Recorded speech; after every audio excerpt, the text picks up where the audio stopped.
Hi hello friends అందరికీ నమస్కారం. ఈరోజు ఈ వీడియోలో మన తెలంగాణ రాష్ట్రంలోని రైతులందరికీ ఒక ముఖ్యమైన శుభవార్తను మీతో పంచుకోబోతున్నాను. రైతు భరోసా రెండో విడత డబ్బులను రాష్ట్ర ప్రభుత్వం విడుదల చేయబోతుంది. ఏ తేదీని విడుదల చేస్తారు, ఎవరెవరు అర్హులు, అర్హతలేంటి, సో దానికి సంబంధించిన పూర్తి ఇన్ఫర్మేషన్ ఈ వీడియోలో తెలుసుకుందాం. వీడియోని ఎక్కడ కూడా స్కిప్ చేయకండి ఫ్రెండ్స్, అండ్ వర్డ్ చూడండి. వీడియో స్టార్ట్ చేసే ముందు మీకు ఒక small request friends. TG government నుంచి రైతు భరోసా పథకానికి సంబంధించి మరియు ఇతర పథకాలకు సంబంధించి ఏ చిన్న అప్డేట్ వచ్చినా మీరు మిస్ కాకుండా ఉండాలంటే వెంటనే మన ఛానల్ని సబ్స్క్రైబ్ చేసుకోండి.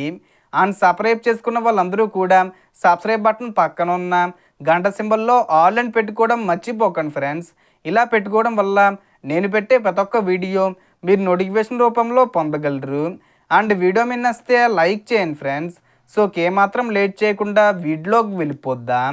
సో తెలంగాణ ప్రభుత్వం యాసంగి సీజన్కు సంబంధించి రైతు భరోసా కింద ఎకరానికి 6,000 రూపాయల చొప్పున ఆర్థిక సహాయం మొదట ప్రభుత్వం పంటలు వేసిన రైతులకే డబ్బులు ఇస్తామని చెప్పి వ్యవసాయ విశ్వవిద్యాలయాల ద్వారా శాటిలైట్ సర్వే చేయించింది.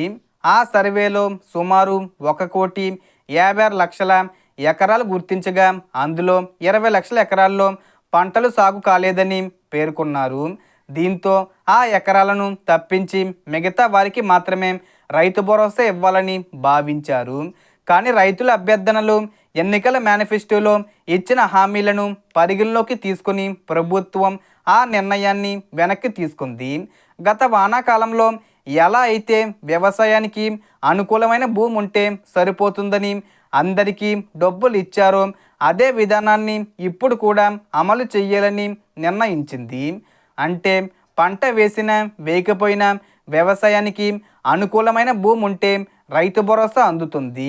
అయితే రియల్ ఎస్టేట్ భూములు, రోడ్లు వేసిన భూములు వంటి వ్యవసాయానికి అనుకూలం కాని భూములకు ఇది వర్తించదు. కాబట్టి రాష్ట్ర వ్యాప్తంగా ఉన్న ప్రతి అర్హత రైతుకు ఎన్ని ఎకరాలు ఉన్నాయో అన్ని ఎకరాలకు 6,000 రూపాయల చొప్పున డబ్బులు ఖాతాల్లో జమ అవుతాయి. అయితే డబ్బులు పొందాలంటే 2 ముఖ్యమైన పనులు తప్పనిసరిగా పూర్తి చెయ్యాలి. మొదటగా ఈకేవైసీ పూర్తి చేసి ఉండాలి. దీనికోసం పిఎం కిసాన్ సమ్మాన్ నిధి అధికారిక వెబ్సైట్లోకి వెళ్ళి ఈకేవైసీ ఆప్షన్ ద్వారా ఆధార్ నెంబరు నమోదు చేసి ఆధార్కు లింక్ అయిన మొబైల్కు వచ్చే ఓటీపీ నమోదు చేస్తే సులభంగా పూర్తి చేయవచ్చు. స్వయంగా చేయలేకపోతే మీ సేవా కేంద్రానికి వెళ్ళి ఆధార్తో బయోమెట్రిక్ ద్వారా కూడా చేయించుకోవచ్చు. రెండోది, మీ బ్యాంక్ ఖాతాకు ఎన్పిసిఐ లింకింగ్ ఉండాలి. అంటే ఆధార్ సీడింగు పూర్తిగా ఉండాలి. ఎన్పిసి లింకు లేకపోతే డబ్బులు జమ కావు. కాబట్టి ఒకసారి మీ బ్యాంకులో చెక్ చేసుకోవడం మంచిది. అవసరమైతే కొత్త ఖాతా తెరుచుకొని సరైన విధంగా లింక్ చేయించుకోండి. రైతు భరోసా రెండో విడత డబ్బులను ఈ మార్చి 15వ తేదీ వచ్చే ముందు తేదీల్లో ఏదో ఒక తేదీన విడుదల చేసే అవకాశం ఉంది. డేటు పక్కాగా కన్ఫర్మ్ చేస్తే మళ్ళీ చెప్తాను.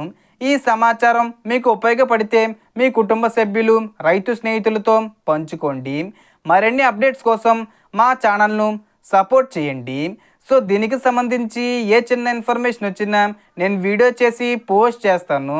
ఆ యొక్క అప్డేట్స్ మీరు మిస్ కాకుండా ఉండాలంటే వెంటనే మన ఛానల్ని సబ్స్క్రైబ్ చేసుకోండి. So total information the friends. మీకు ఈ వీడియో నచ్చితే లైక్ చేయండి, షేర్ చేయండి అండ్ సబ్స్క్రైబ్ చేసుకోండి. Thanks for watching.